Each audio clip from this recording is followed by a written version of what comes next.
We finally get some more information on, do they have interest in giving out specific contracts during training camp? Are they looking for that big signing? How much money are they willing to spend? What's going on? Adam Schefter talks about Jair Alexander, Trey Hendrickson, or any type of big time player that wants big time money. And lastly, we're going to talk about Chauncey Gardner Johnson because it has not stopped and it's still going on.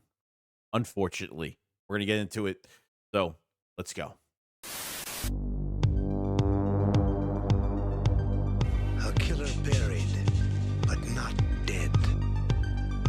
Darren, we better turn around. Because I've seen enough horror movies to know any weirdo wearing a mask is never friendly.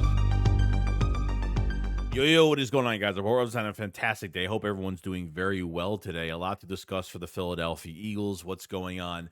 Adam Schefter had some things to say about potentially like the plan for the Philadelphia Eagles and what they're doing since we're heading into training camp in a few weeks. And the Eagles always make that, they always make that last minute splash or a last minute type trade signing, something like that. And I think potentially they could make a depth signing and or something. I don't think it's going to be anything crazy. Are they interested in giving somebody big money? Like, do they have interest in potentially there could be like, you know what, let's go pay this guy because we can't really miss out on this opportunity.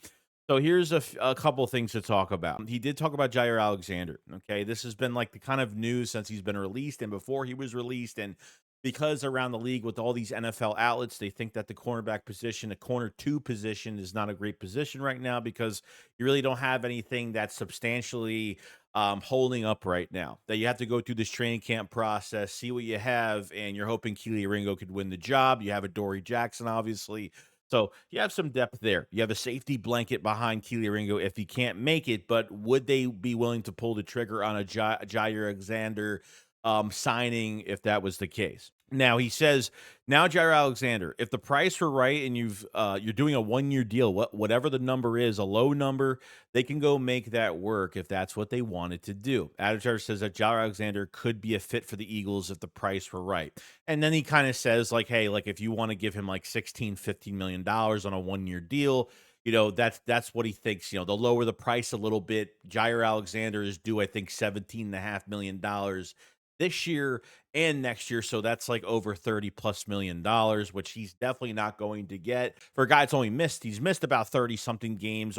He's missed almost 2 full seasons of football in his career, 7, 8 years in the league. And a good player when healthy, but to put that much collateral up and take a chance on a guy like this on a 1 year deal that you're going to be giving him a nice chunk of change, I don't even know if it's even worth it. When it comes to Ringo, it's reps. It's just constant reps. See what he could do. And by at least the middle of preseason, we'll have an answer on what's going on. And if somebody's still available out there, then maybe the Eagles will sign somebody. I don't know if they look at Adoree Jackson as a starter right now, but more as a backup that could come in for a game or come in for specific plays or something like that if guys are struggling or due to injuries or something like that. I thought Keely Ringo had a pretty good first day and last day of minicamp. I thought it went pretty well with the reps that he had, especially when he went against A.J. Brown and did some good things on some coverage there.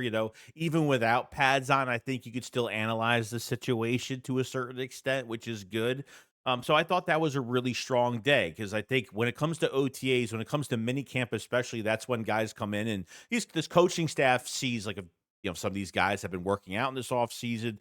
They've been working on their craft. Have they been, what are they starting to look like at this point before they head the training camp? And Ringo actually looked really good. So, like I said, just kind of wait and see on the situation. The last time the Eagles pulled a panic move, they signed Bryce Huff and it did absolutely nothing, and the Eagles have to pay a price for it. It is what it is. I mean, that's what happens when you give out a bad contract. There's no veteran favoritism. Everybody gets a chance. Everyone gets an opportunity.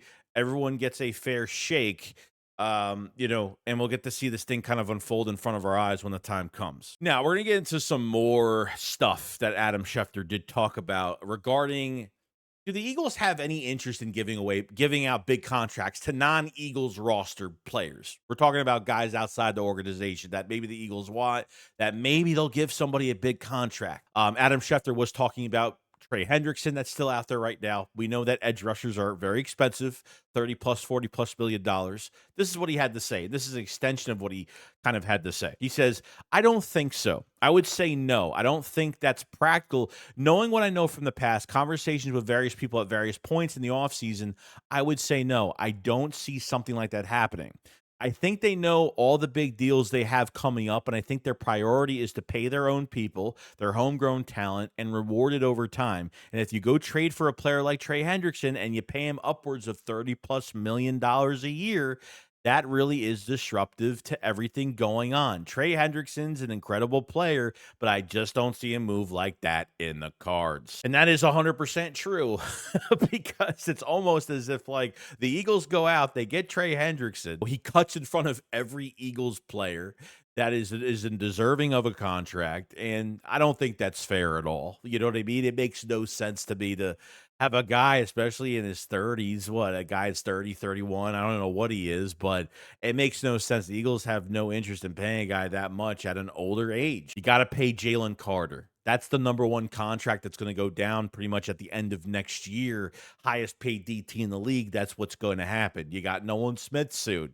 Reed Blankenship. You got Quinyon Mitchell. You got Cooper DeJean. And remember, Cooper DeJean's on a first-round pick, so he only has 4 years, no fifth-year option, no nothing that Howie could work around. So you have a lot of guys to pay, but guys, this isn't a bad thing. This is a good situation. The more guys that we have to pay, or at least the more guys that we know that are going to stay, okay, it's a good situation where Howie Roseman could pick and choose what he wants. And I think a lot of these guys are going to get re-signed. If you sign a Trey Hendrickson or anything above a $30+ million contract, it's going to screw everything up. Why do you think Chauncey Gardner-Johnson was traded? For a lot of other reasons, which we'll get more into this video, but, you save $6 million next year in 26. You save $13.8 million in 2027. So you're saving some big chunks in the process because you're going to have to, you're going to have to give, you're going to have to pay some of these guys when their contracts are up. Okay, if the Eagles are going to trade for a player, they're going to trade for a guy for depth, rotation on the D-line, or something out there that's not going to cost a fortune. I would pay an older vet to join the group on a cheaper deal. I mean, not all older vets get a lot of money and can be very serviceable in a rotation on the defensive line. We've talked about it a million times. So I think there's a lot of affordable contracts out there. I think Justin Simmons would be affordable if Makuba doesn't pan out in the offseason, or maybe he gets injured, knock on wood, but anything could happen. You know what I mean? There are guys out there that relatively won't be that expensive. The Bengals are in a cap mess as is right now, and they already don't even know how to pay their own players at this point. So the Eagles financially are pretty damn good. So if you're looking for a big trade for a big prospect for a lot of money, it's not going to happen. Well, my favorite thing to talk about, and Chauncey Gardner-Johnson is at it again. And a video did come out because this is where it came from, and we are going to see this video for ourselves. I'm going to tell y'all that now. You won't see another ring without Philly. That's crazy. They probably won't see one without me. The fuck you talking about? You saw what happened when I left. I'm going to pop it now. Fuck y'all talking about. I'm glad I'm in Texas. I'm almost to a point now where I'm glad this trade happened. I really am, dude. Like, this team was so focused last year, we would have never thought that there was stuff behind the scenes going on. And this is the third time now he's done this shit. Okay, when he left after 22 and went to the Lions in 23, when Howie Roseman was ready with that contract and he didn't sign back with Philadelphia, he gave the fans a lot of shit. He ended up apologizing when he came back in 2024. I think partly he's just really sour because he thought he was going to be here long term. And yeah, he's right. The 2 times he was here, the Eagles went to the Super Bowl 2 times. He's a good player. He wears his heart on his sleeve. I love his attitude, but obviously there was things that the coaching staff did not like. I don't believe that this was just for cap relief. This was more than that. I don't know what it was, but I don't think the Eagles like the way he carries himself as a person. Maybe, I don't know. Chauncey wasn't really playing that well early in the season. I think the back end coverage wasn't that great, especially in red zone. He wasn't great either. And then I think down the road he got way better, but the rest of the defense got better. It wasn't just him. I think the rest of the defense got better, which made his job a lot more easier down the road. They're on the Houston Texans now, and a young and upcoming team with a second-year head coach. And why do all this? Why talk about all this? Why are you still on this shit. Like, get over it, bro. You know, he goes on a live stream. He acts like Eagle fans are not going to be in that live stream saying, "Oh, bro, why did you leave?" And, you know, guys are going to talk shit. And he gets triggered immediately, and then he just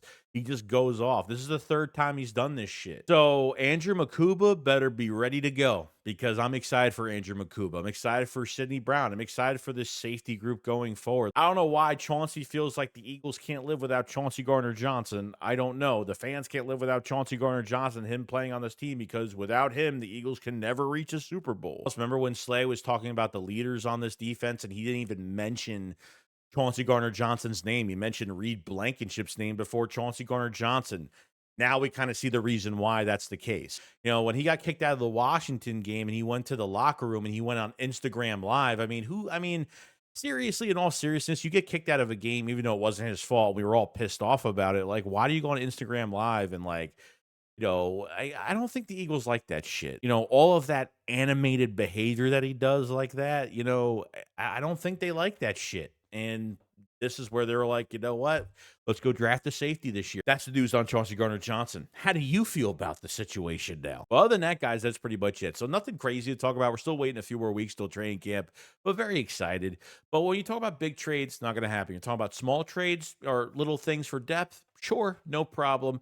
Wonder if they'll make some type of a mini splash. Nothing crazy, but I think a good player in a rotation that's cheap, I think would be more of a type of player that is fitting for what we're looking for financially. And I think that's a good thing. But other than that, guys, that's pretty much it. Make sure you subscribe to the channel for more Eagles news every single day. And make sure you like the video because it helps out tremendously.